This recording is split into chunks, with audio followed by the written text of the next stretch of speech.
सुप्रभात। आज हम सभी लोग एसिड बेस सॉल्ट चैप्टर के इम्पॉर्टेंट टॉपिक सॉल्ट के बारे में डिस्कस करेंगे। सॉल्ट के बारे में डिस्कस करने के से पहले एक बार ओवरव्यू ले लेते हैं। बेसिस ऐसे सभी सब्सटेंस जो हाइड्रोक्साइल आयन वाटर में देते हों। बेसिस ऐसे सभी सब्सटेंस जो इलेक्ट्रॉन के डोनर होते हैं। बेसिस ऐसे सभी सब्सटेंस जो प्रोटॉन के एक्सेप्टर होते हैं, उन्हें हम बेस कहते हैं। अगर हम एसिड की बात करें, acid gives the hydrogen ion in water, it increases the concentration of hydrogen ion in water। फिर एसिड की हम बात करें, acids are electron acceptor and acids are proton donor. अब जब ये एसिड और बेस आपस में रिएक्ट करते हैं तो ये सॉल्ट बनाते हैं। एसिड और बेस आपस में रिएक्ट करते हैं तो सॉल्ट बनाते हैं, और इस रिएक्शन को हम न्यूट्रलाइजेशन रिएक्शन कहते हैं। फॉर एग्जांपल, सोडियम हाइड्रोक्साइड एक बेस है, इसके साथ HCl एक एसिड है, ये रिएक्ट करेगा तो Na+ और Cl नेगेटिव H2O बनाएगा। इस रिएक्शन को हम न्यूट्रलाइजेशन रिएक्शन भी कहते हैं। और न्यूट्रलाइजेशन रिएक्शन जो है एक डबल डिस्प्लेसमेंट रिएक्शन, ये reaction is called as a neutralization reaction. इस रिएक्शन में होता क्या है कि एसिड जो है बेस को या बेस एसिड को न्यूट्रलाइज कर देता है। Neutralization reaction and neutralization reaction is a part of a double displacement reaction। और double displacement reaction क्या है? ऐसे रिएक्शन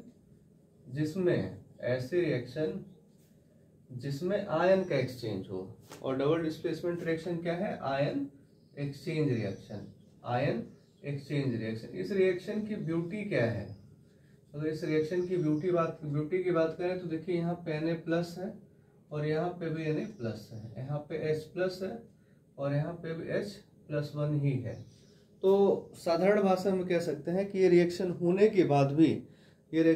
के बाद भी इसमें इनके ऑक्सीडेशन नंबर में कोई चेंज नहीं आता है। तो एक और चीज इसके लिए हम कहते हैं जो बहुत इंपॉर्टेंट है आपके NTSC के पॉइंट ऑफ व्यू से, क्वेश्चन आता है which of the following is non redox reaction. तो न्यूट्रलाइजेशन रिएक्शन जो डबल डिस्प्लेसमेंट रिएक्शन का पार्ट है, it is a kind of non redox reaction. इसको हम कह सकते हैं ये नॉन रिडॉक्स रिएक्शन है।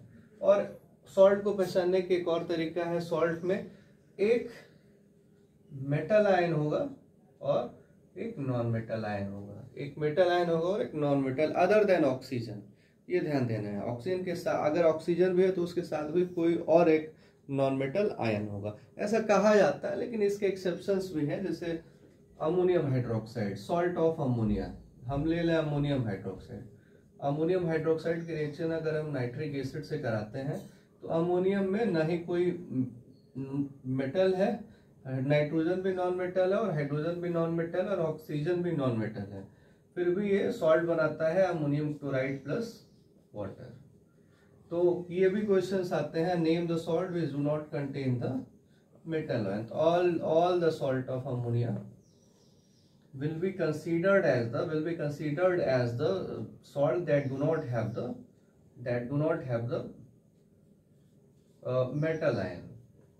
metal ion। फॉर एग्जाम्पल, ये बोर्ड का बहुत ही इंपॉर्टेंट क्वेश्चन है और NTSC में भी कभी कभार पूछ लिया जाता है। फॉर एग्जाम्पल देख लीजिए, आपके पास कई एग्जाम्पल्स मैंने लिख दिए हैं, इनको आप सावधानी से नोट करिएगा और बार बार इसको रिवाइंड करके देख लीजिएगा। ये इंपॉर्टेंट रिएक्शन है बेटा, एकदम ध्यान से मन लगा के पढ़िए, एकदम खूब। आपकी तैयारी इतनी एंडोथर्मिक होनी चाहिए कि आपका रिजल्ट हाईली एक्सोथर्मिक हो। जो लोग आसपास पड़ोस में आपके रिजल्ट का वेट कर रहे हैं, उनको ये लगे ही ना कि आप भी अच्छी तैयारी में हैं और प्रिपरेशन आपकी बहुत अच्छी हो। वो हमेशा एंडोथर्मिक, लोगों को पता ना लगे कि आप पढ़ रहे हैं, तब आपकी तैयारी मान के चलिए कि आपकी तैयारी का लेवल बहुत अच्छा है। अब आइए हम लोग चलते हैं, सॉल्ट को क्लासिफाई करते हैं। जब हम सॉल्ट को क्लासिफाई करते हैं तो पहला क्लासिफिकेशन आता है on the basis of pH. और पीएच के बारे में हमें पता है कि ऐसे सारे सब्सटेंस जिनका पीएच लेस देन 7 हो, उन्हें हम एसिडिक सॉल्ट कहते हैं या एसिड कहते हैं। ऐसे सारे सब्सटेंस जिनका pH 7 हो उसे हम न्यूट्रल कहते हैं, तो हम कह सकते हैं न्यूट्रल सॉल्ट। और ऐसे सारे सब्सटेंस जिनका pH मोर देन 7 हो उनको हम बेसिक कहते हैं। और सॉल्ट को क्लासिफाई कर रहे हैं तो ये आपका बेसिक सॉल्ट हो जाएगा। अब एसिडिक सॉल्ट के लिए आपको यहाँ पे ध्यान रखना है बच्चों कि एसिडिक सॉल्ट में स्ट्रॉन्ग एसिड और वीक बेस, स्ट्रॉन्ग एसिड और वीक बेस रिएक्ट करेंगे तो ये आपके एसिडिक सॉल्ट बनाएंगे, स्ट्रॉन्ग एसिड और वीक बेस। अब स्ट्रॉन्ग एसिड की एक सीरीज मैंने आपको दे के रखी, उस शॉर्ट वीडियोस में बार बार उसको देखते रहिए जिससे आपको याद हो जाए। सब स्ट्रॉन्ग एसिड की अगर हम बात करें तो HCl hydrochloric acid, HClO3, HClO4, H2SO4, फिर आपका HNO3, HBr और HI, ये आपके स्ट्रॉन्ग 7 स्ट्रॉन्ग एसिड हैं। That's why 7 is a miraculous word in the everywhere. फिर दूसरे हम बात करें, फिर दूसरा है न्यूट्रल सॉल्ट, तो strong acid plus strong base. यहाँ से और चीजें आपके क्लियर होंगी। फिर वही लिखिए स्ट्रॉन्ग एसिड HCl, फिर HClO3,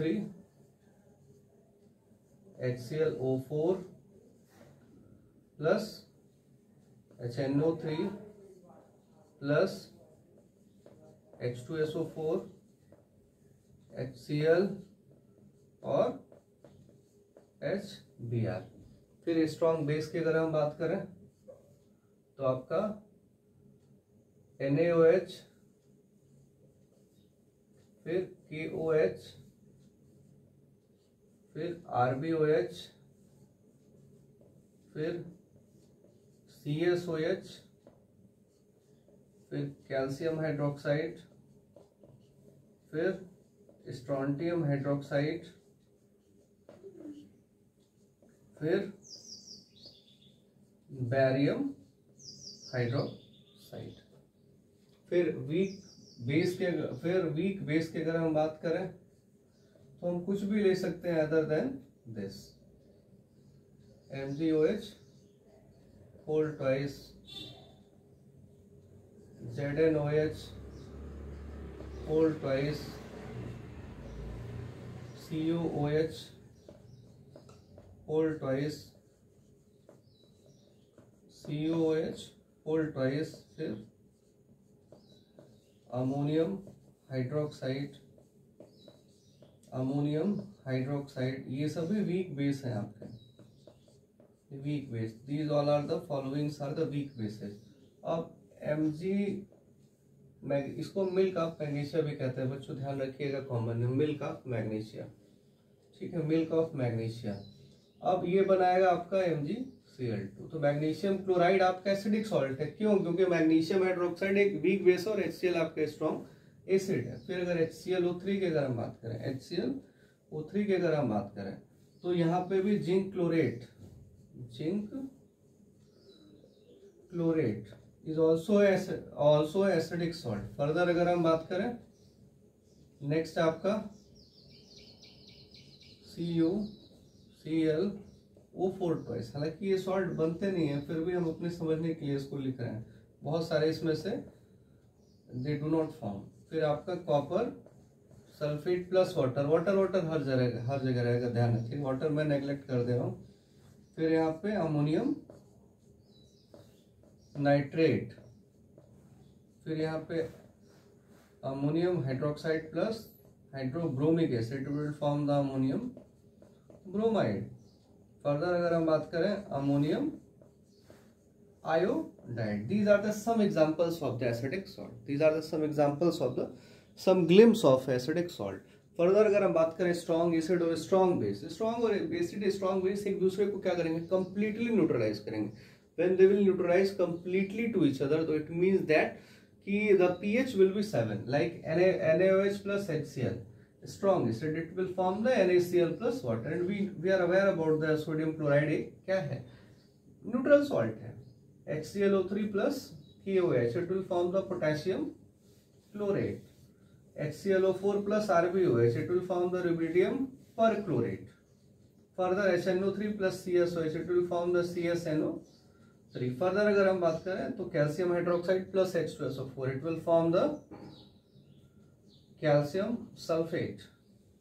फर्दर अगर हम बात करें स्ट्रोंटियम क्लोराइड. फिर अगर हम बात करें barium bromide. These are the few examples of the neutral salt. Further अगर इसी सीरीज में आगे अगर हम बात करें स्ट्रॉन्ग बेस की, देखते हैं स्ट्रॉन्ग बेस क्या क्या लिखा हुआ है यहाँ से नोट कर सकते हैं. NaOH. अब यहाँ पे हम RbOH और CHOH नहीं लेंगे क्योंकि इसके रिएक्शंस, इसके कंपाउंड्स कम मिलते हैं. तो बार बार हम ऐसे कंपाउंड के बारे में बार बार पढ़ें जिनके बारे में हमें पढ़ना है. Like NaOH, KOH. NaOH को हम क्या कहते हैं? कास्टिक पोटास कहते हैं. KOH को हम क्या कहते हैं? सॉरी, कास्टिक सोडा कहते हैं. This is commonly called as a caustic soda. This is potassium hydroxide is commonly called as the caustic potash. Further अगर हम बात करें, फिर अगर हम बात करते हैं तो फिर अगर हम दूसरे सीरीज की बात करें तो एक आता है आपका बेराइटा वाटर. बेरियम हाइड्रोक्साइड को हम बेराइटा वाटर कहते हैं. बेराइटा वाटर ये भी आपका केमिस्ट्री के रिएजेंट है. इसकी रिएक्शन किसी भी वीक एसिड से करें. वीक एसिड मतलब other than this, other than HCl, HClO3, HClO4, H2SO4, HNO3, H. every acid is every ADX, YZ, every acid is weak acid. चलिए इसके रिएक्शन हम HF से कराते हैं, हाइड्रोजन फ्लोराइड से. जब इसके रिएक्शन हम HF से कराते हैं then it will form the NaF plus water. इसकी रिएक्शन हम कराते हैं H2CO3 से, H2CO3 से then it will form the K2CO3. और K2CO3 आपका एक K2CO3 आपका एक कंपाउंड इसे हम पर्ल एश कहते हैं. पर्ल एश मोती. Barium hydroxide, barium baryta water. Baryta water का रिएक्शन अगर हम कराते हैं HF से करा देते हैं then it will form the barium fluoride.